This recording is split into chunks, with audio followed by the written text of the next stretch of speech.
Hello students.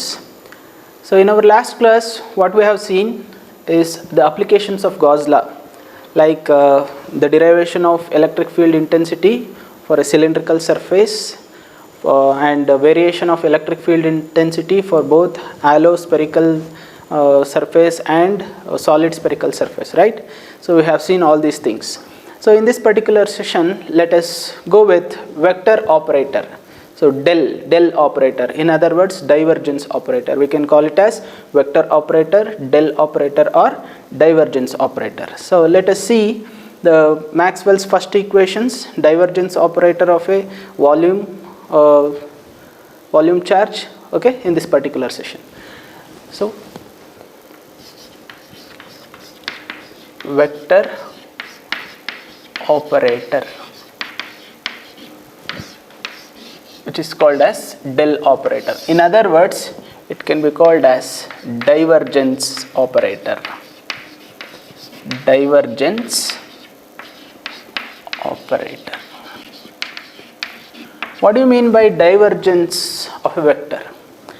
Divergence of a vector at any point is equivalent to the flux, net flux at that point due to the flux passed through unit volume. Okay, let me repeat. Divergence of a vector function is defined as the net flux passed through a unit volume at that point is called as divergence of a vector operator, which is found out by using a dot product between del operator and the vector operator. Okay, so divergence of any vector is obtained by using dot product between del operator and the given vector. That is called divergence of a vector. Divergence of a vector. Let me write here how the divergence of a vector can be defined. Divergence of a vector function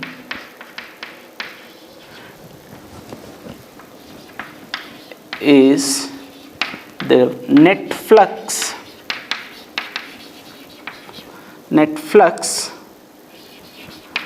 at a point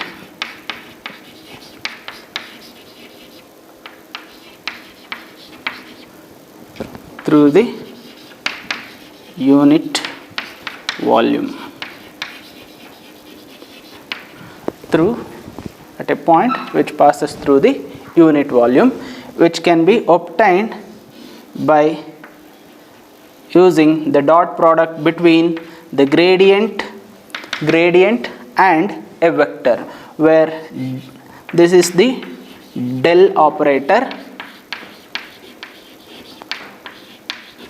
and A is the vector function.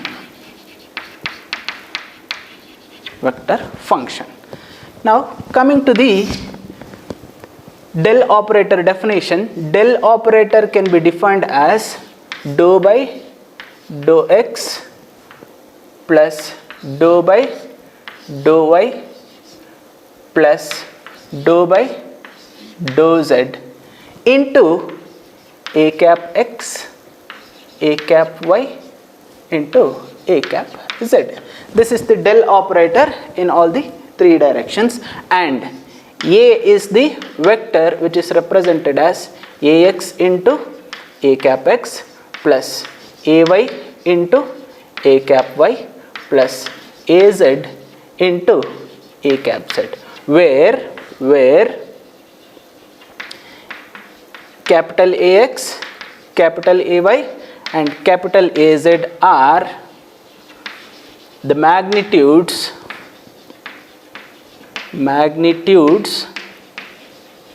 of vector A in x, y and z axis respectively.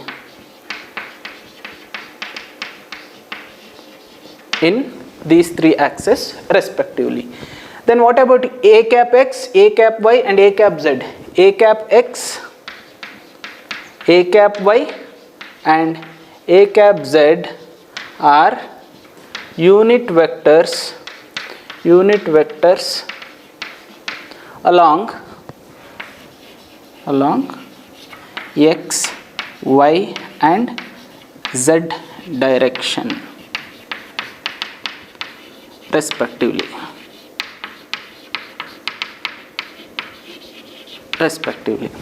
Okay, coming back to the divergence of a vector, how it can be calculated. Divergence of any vector can be calculated as del dot A. Now, which can be written as del operator is dou by dou x into A cap x plus dou by dou y into A cap y plus dou by dou z into A cap z dot A. A can be represented as Ax into A cap x plus Ay into A cap y plus Az into A cap z. We know that dot product between A cap x into A cap x is equal to 1. Dot product between A cap x into A cap y is equal to 0.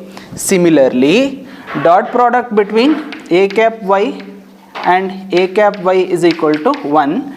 Dot product between A cap y and A cap z is equal to 0. Likewise, the like terms gets unity and A cap x into A cap y becomes 0, A cap x into A cap z becomes 0. Then the resultant is dou dot A is equal to dou by dou x of Ax plus dou by dou y of Ay plus dou by dou z of Az. This is the divergence of a vector A. This is the representation of divergence of a vector A. Got it? So in general we have taken A as a vector function. So we can replace this A by the flux density or electric field intensity wherever it is required in the further discussions. Okay? So A is a general vector functions which we have represented in this particular equation. Now, coming back to the theoretical aspect about this divergence operator. So what do you mean by divergence operator? So let us assume two charges. One is positive charge and another one is negative charge. In order to understand what do you mean by divergence operator, okay?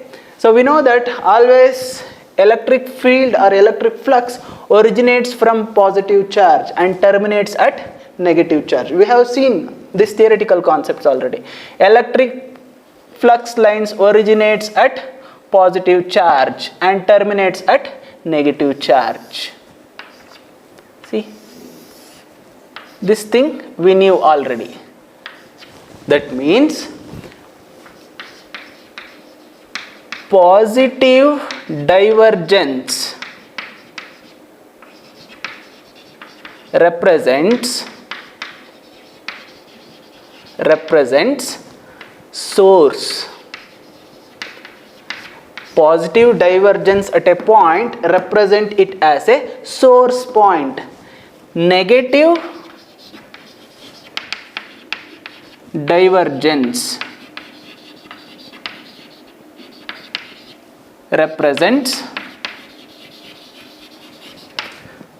sink. Source. This represents source and this represents sink. Why it represents sink? See, these electric flux lines are converged here. Convergence. Here convergence happens. Converge. Here the electric flux lines are diverge. That means the inference is at the positive charges electric flux lines gets diverge. At the negative charge point electric flux lines are converge. Converging means the electric flux lines are sinking towards the negative charge. Here the electric flux lines are diverging from the positive charge. That means positive divergence means it represents source end.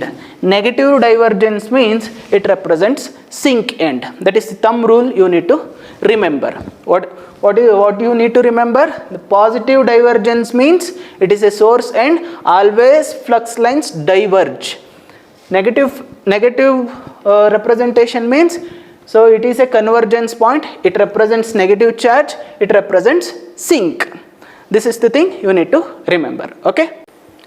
Let us continue with the next topic, divergence of D.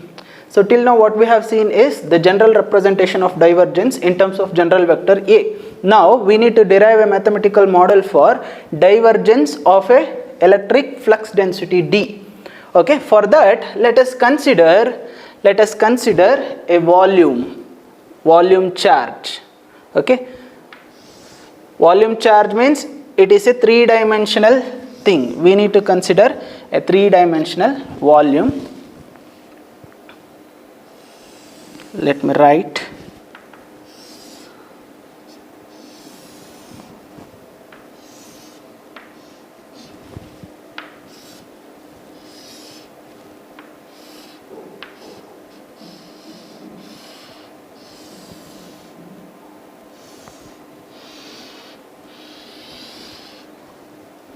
Okay, this is x axis, this is y axis, and this is z axis. Okay, now the direction in x is delta x, this is delta y,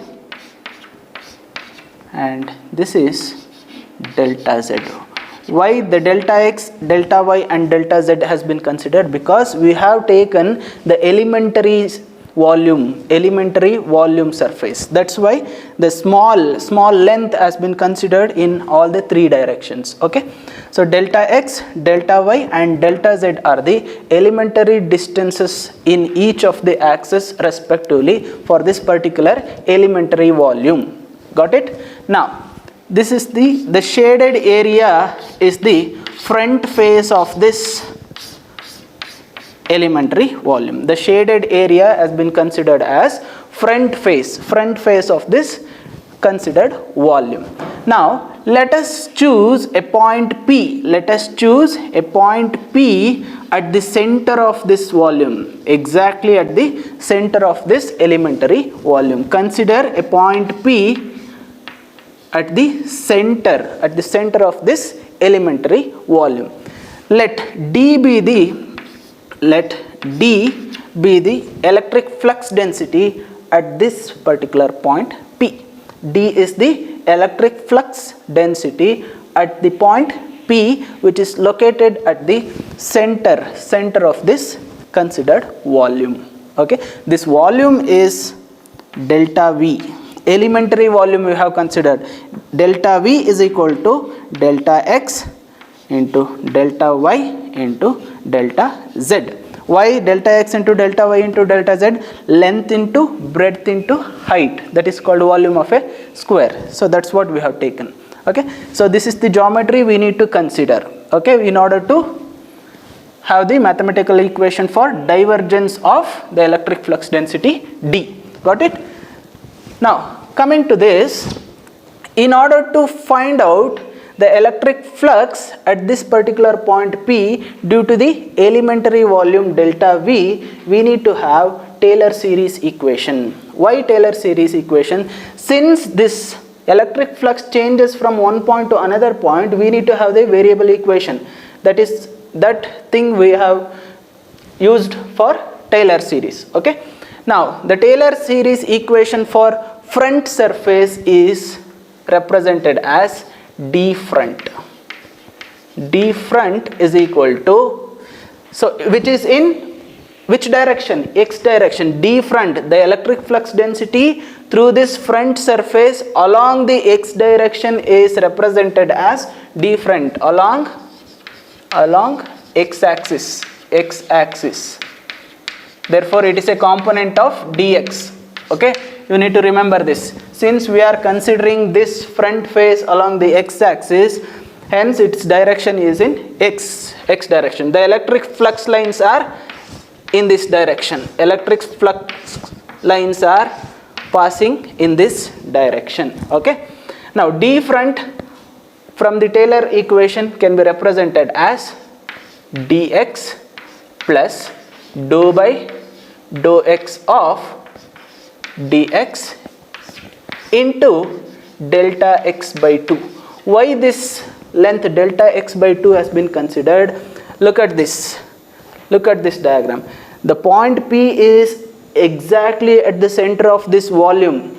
Exactly at the center means what is the x direction? Delta x. Center point, the length is delta x by 2. So along y axis delta y by 2. Along z axis this is delta x by 2. So the coordinate at the origin is delta x by 2, delta y by 2 and delta z by 2. Hence this is the length which we have considered, delta x by 2. This is the Taylor series equation. You can ask the question, why the higher order terms are neglected? Since delta x itself small, what about the square terms? Delta x square, delta x cube and delta x to the power of 4. Delta x itself small means its square terms are negligible. That's why we have considered only the first order terms. In the same fashion, let us consider the backward phase of this volume. So that is taken as d back. In the same x direction, if I consider the backward surface, this can be represented as dx plus dou by dou x of dx into minus delta x by 2. Why minus delta x by 2 comes into picture here? We have considered the negative x direction here. Okay. So backward phase we have considered means, so which is going in the opposite direction, hence the distance is taken as negative. And one more thing we need to consider here is negative direction we need to put here. Why? This negative sign shows that the direction of the flux lines which is opposite to the convention which we have considered here. Because if I consider a square like this, electric flux lines are always normal to it.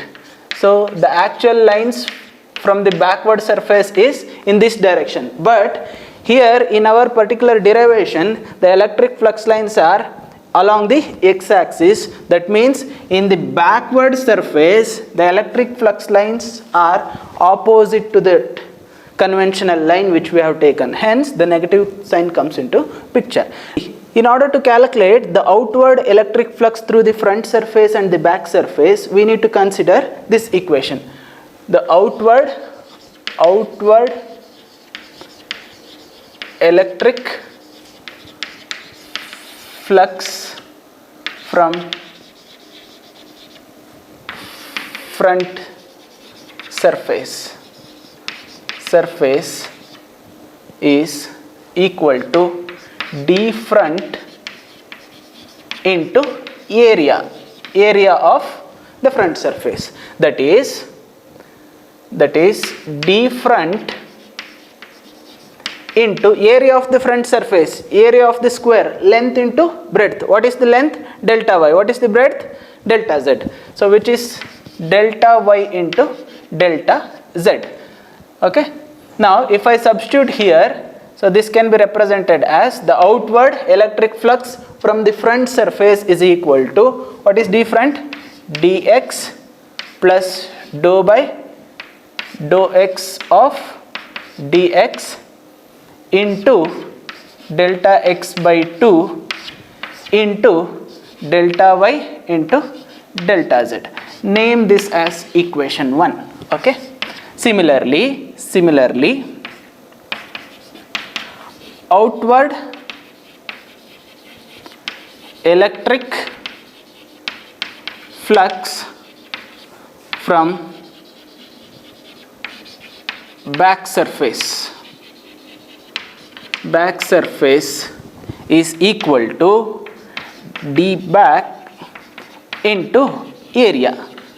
So d back is minus of dx plus dou by dou x of dx into minus delta x by 2 into delta y into delta z. The same area, since these two are in parallel, the same area has been taken. Okay, name this as equation 2.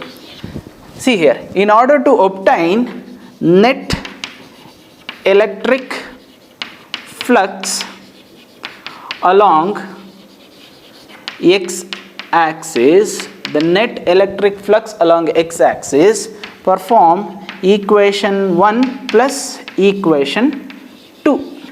Consider both front surface as well as back surface. That is, net electric flux along x direction is delta psi x is equal to, adding those two equations results in dou by dou x of dx into delta x delta y into delta z.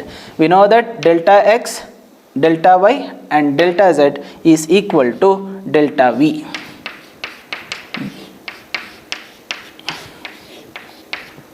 Delta v. Okay, in x direction we have got this equation. Similarly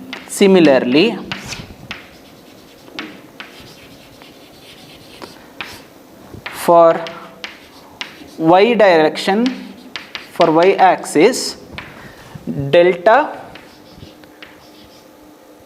psi along y direction is equal to dou by dou y of dy into delta v. For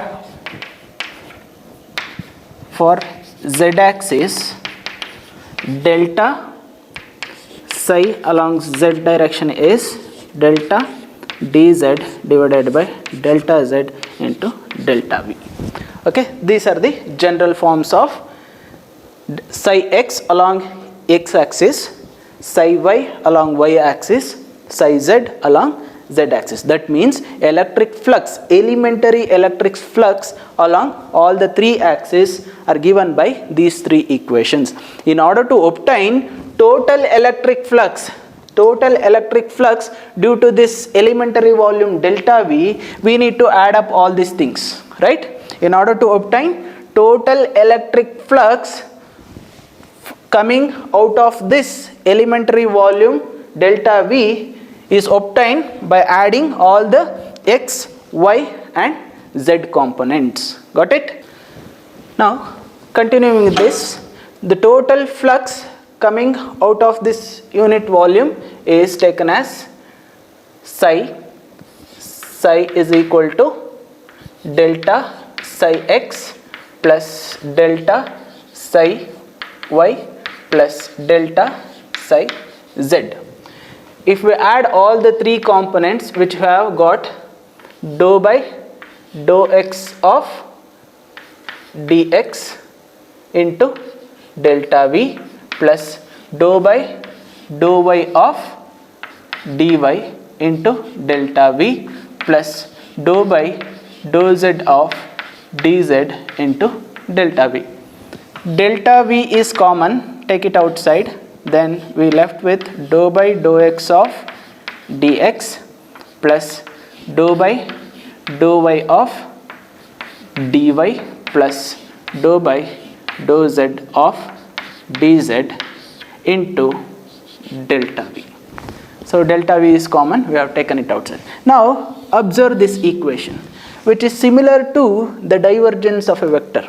So what it means, divergence of a vector, grade del dot A is equal to dou by dou x of ax plus dou by dou y of ay plus dou by dou z of az. This is what we have seen previously. Now instead of ax we have dx, instead of ay we have dy, instead of az we have dz. Now ax is the general vector, but here dx is the vector, d is the vector. So this can be approximated as psi is equal to gradient or del dot D into delta V. Delta V is the volume of this geometrical shape which we have considered. Now, this equation can be approximated to integration of d dot ds. According to Gauss law, this can be approximated to d dot ds. Therefore, d dot ds is equal to psi, which can also be written as gradient dot d into delta v. See, integration of d dot ds can be approximated to flux. Flux is equal to divergence of d into unit volume. Therefore, the divergence of the electric flux density d can also be written as integration of d dot ds divided by delta v. This equation is not yet complete, because what happens if delta v becomes 0? So we need to have the limiting condition. So as delta v tends to 0, then the above equation becomes del dot d, that is divergence of d is equal to integration of d dot ds divided by limit as delta v tends to 0 into delta v. This is the complete equation for divergence of d. By using this divergence equation, we can have the Maxwell's first equation. Okay, so next topic is Maxwell's first equation.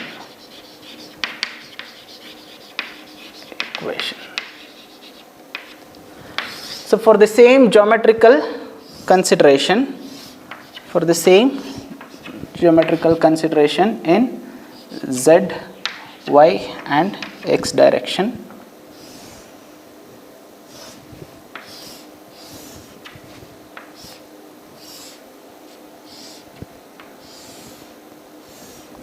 see, P is the point located at the center of this volume, d is the electric flux density in this particular volume, elementary volume. So the charge in this particular elementary volume is considered as delta Q. The elementary volume is dV. The charge on this particular elementary volume is taken as dQ. According to Gauss law,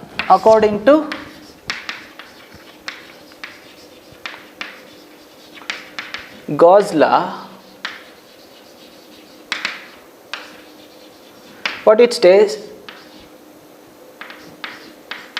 d dot ds in a closed surface is equal to the charge which is enclosed it.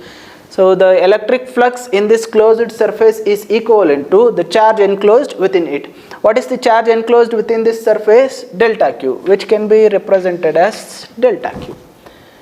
Now divide both sides by delta V. Divide both sides by delta V, by its volume. So what it becomes, integration of d dot ds divided by delta V is equal to delta Q divided by delta V. Take limit on both sides. Limit delta V tends to 0, integration of d dot ds divided by delta V is equal to limit delta V tends to 0, delta Q divided by delta V.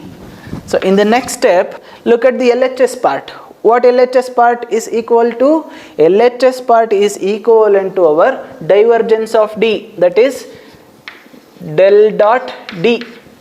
So look at this LHS form. LHS is equivalent to divergence of D, which is equal to limit delta V tends to 0, delta Q divided by delta V. That means charge per unit volume. What is the definition says? Charge per unit volume is volume density.